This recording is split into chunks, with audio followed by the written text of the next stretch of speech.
Hi guys, and welcome back to another video. This video we're gonna have lunch and talk about my first trimester of my pregnancy. But before we begin, I have to take my insulin. So I do take insulin before every single meal, breakfast, lunch, and dinner. I am type 2 diabetic. I am not gestational diabetes, which is what you get, what you can possibly get if when you get pregnant, or if and when you're pregnant. So I am type 2 diabetic. So I have to take insulin as soon as I found out. I am restricted on my foods. I'm only supposed to eat certain amount of carbs per meal. I do eat 6 times a day, 3 meals and 3 snacks, all in between. I have McDonald's today because why not? And I have a diet Dr. Pepper because I believe, if I'm not mistaken, low on carbs or no carbs. I'm not completely sure, but yeah. So let's start. I found out very early on that I was pregnant. So as soon as I found out, because I am diabetic, I called my dietitian nurse and let her know that I was pregnant, and she right away assigned me to an endocrinologist, and she put in a referral in, and she also put in medicine, the insulin for me to get. I started taking insulin that same day because I had leftover insulin when I was pregnant with my daughter, and that insulin does not expire for like 2 to 3 years, so I had time, thank God. My A1C was really high, but I don't think it was as high as my first pregnancy with my daughter. All of my symptoms were completely the same with both kids. I was tired, drowsy. That's it, on tender breasts, and that's literally it. I did have headaches in the beginning of this one, but as for like symptoms wise, everything was completely the same. So when I found out it was a boy, I was like, what was the difference between my child, this one and the last one? Like, it's literally the same thing. So that's why we thought it was a girl. Like, we thought it was like dead ass a girl. But yeah, as second trimester rolled on, some of my symptoms still stay the same, but we're not here to talk about my second semester. That's another video. I probably sound like a broken record, and that's completely fine. You have a miscarriage, it does, for me, I'm gonna speak about my pregnancy and my journey and how my mentality is going into this pregnancy. When you go through a miscarriage, for me, it did not change anything. It did not change the fact that my daughter, because my first pregnancy was a miscarriage, when I got pregnant with my daughter, I was literally on edge every appointment, every week, everything, every single time. It did not matter, until this day, it does not matter that my daughter was perfectly fine when she was born. None of that mattered. Like, I still have that freaking nerve-wracking ideas in my things in my head that something could possibly still happen. And at the end of the day, things could still happen, but it doesn't matter if I had like one smooth-ish pregnancy. Like, at the end of the day, like, it's still in the back of my head. Sad to say, both pregnancies I try not to get attached to the baby, because the first one literally wrecked me. To this day, I'm still obviously scarred. So yeah, same with this pregnancy. When I announced it to our families, I literally told them, like, hey, don't get your hopes up, because we don't know what's gonna happen. They would ask me, how do you feel, how are you, da-da-da. Honestly, until like I don't know how like far along I was, I think until maybe the second ultrasound, I was literally in the disbelief or in denial that I was pregnant. They would ask me, and I was just like, like, how do you feel? I don't know, like nothing. I feel like normal, like just to change my eating habits, and that's about it. Same with the gender. Like, how do you feel with being a boy? I don't know. I don't care. Like, I don't know. It's not that I don't care for the baby, or I don't like, it's just, it's hard to grow attachment because you don't know the outcome. And I know that's very negative to think about, but I'm a pessimist, and I hate that. And I hate that so freaking much.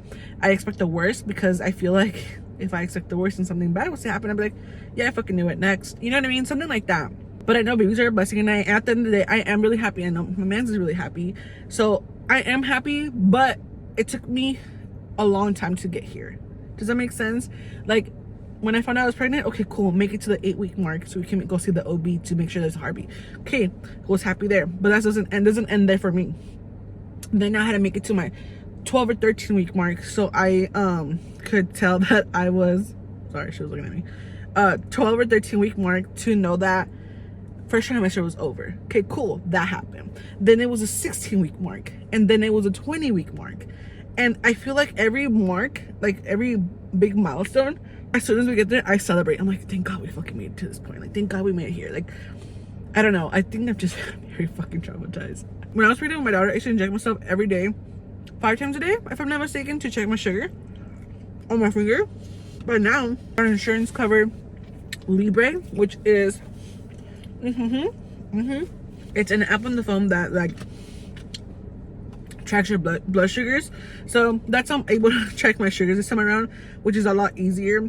I do see my endocrinologist every other week, and I see the dietitian nurse every other week. So example, this week I'll see my diabetic nurse, next week I'll see the endocrinologist, and so on and so forth. And that's I see every week.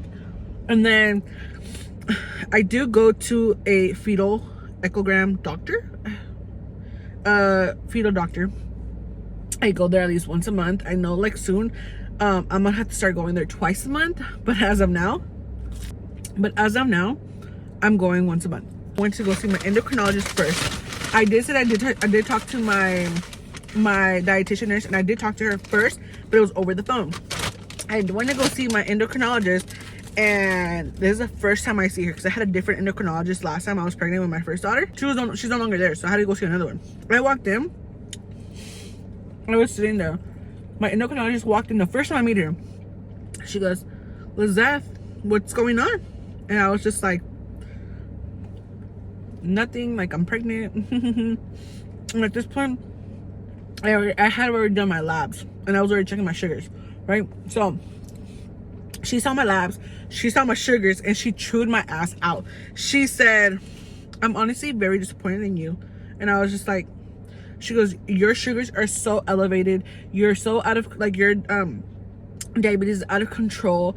I don't suggest you getting pregnant. I don't tell my patients to get pregnant until they're like nice and healthy and you can reverse diabetes.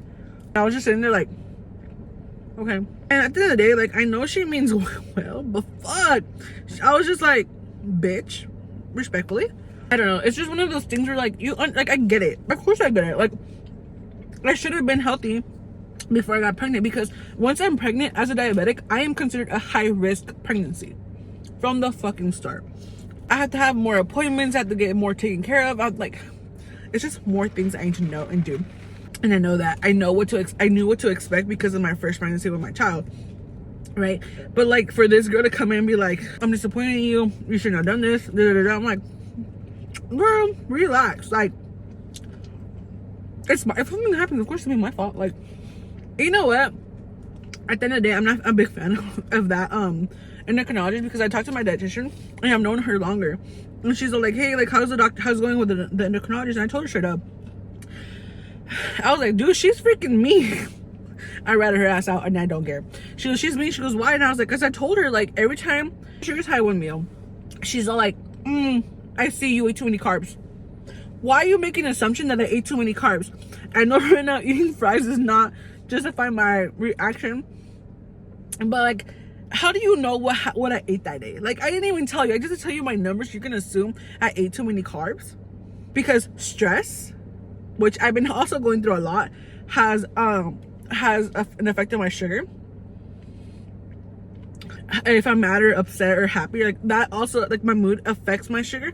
If I'm active, also affects my sugar. So I can eat like a healthy meal, but if I'm sitting on the couch or on my bed, laying on my bed for like an hour and a half after I have to check my sugar, of course it's gonna be fucking high because I wasn't active, and you're just gonna assume I'm eating bad.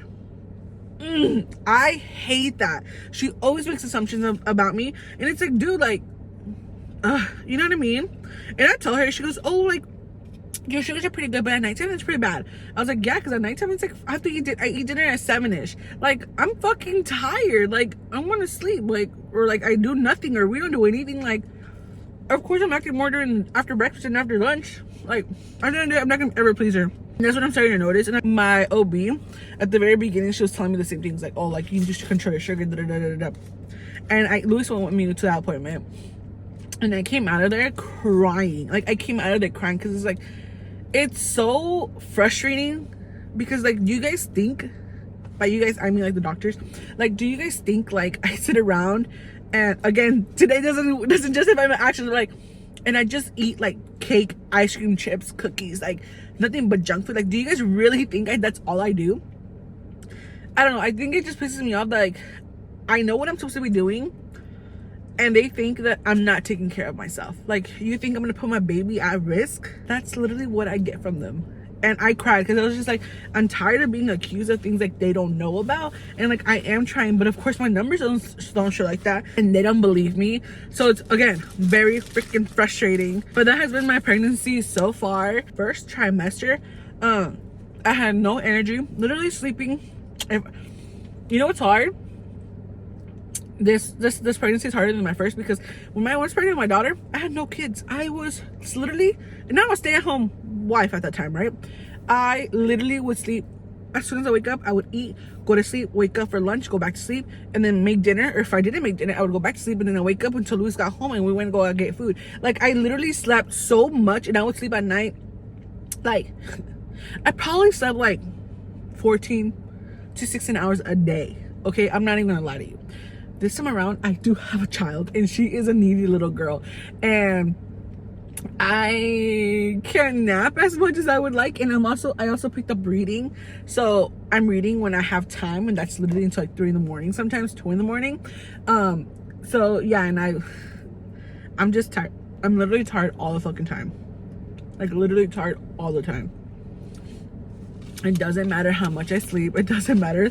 Like, I was, first trimester, I was tired, and it would be hard. Like, I would lay down on the couch, I'm like, okay, I'm gonna take a nap, you play, or I'll put something on so you can like entertain yourself, right? And then she would wake me up, she would climb up on me. I'm like, girl, you can't climb up on me, girl. And she would fall and she would cry, and I'm like, okay, like, I'm up again. Like, literally 20-minute naps. This is what my pregnancy has been. 1, I'm a high-risk pregnancy girl. 2, I am type 2 diabetes, which means I have to see endocrinologist, I need to see my dietitian nurse, and I have to go see an echogram fetal specialist doctor, and my OB pretty frequently overall. I do have to do insulin, breakfast, lunch, and dinner, and before bed. I have to check my sugar before breakfast, after lunch, and after dinner. I have to carry around like a lonchera with like a lunch thing with ice and my insulin and needles every time I go out, if it goes through my lunch or like lunch and dinners, or breakfast, which is usually lunch and dinners. So you have to carry that around. I have to inject myself in my stomach. The amount of units depends on my sugar, depends on the endocrinologist and my dietitian to know how much I have to put in. Tender breast, headaches. I would wake up with a headache every freaking morning. Did not matter if I slept good, if I slept bad. Did not matter if I ate healthier. Like, I woke up with a headache every single morning, and I was tired. And tender breast, did I ever mention that? Yeah, that's literally my trimester, my first trimester, in like a nutshell. If you guys have any questions, please feel free to let me know. And yeah, we're gonna talk about more pregnancy stuff if this is what you guys like. But also, don't let me scare you guys. Don't let me scare you guys. But I know this video is everywhere, and I'm sorry. But I also thank you guys for watching if you guys made it this far. I hope you guys had a good day. I hope you guys enjoyed your lunch with me, because I know I did. And yeah, I'll see you guys in the next one. Bye.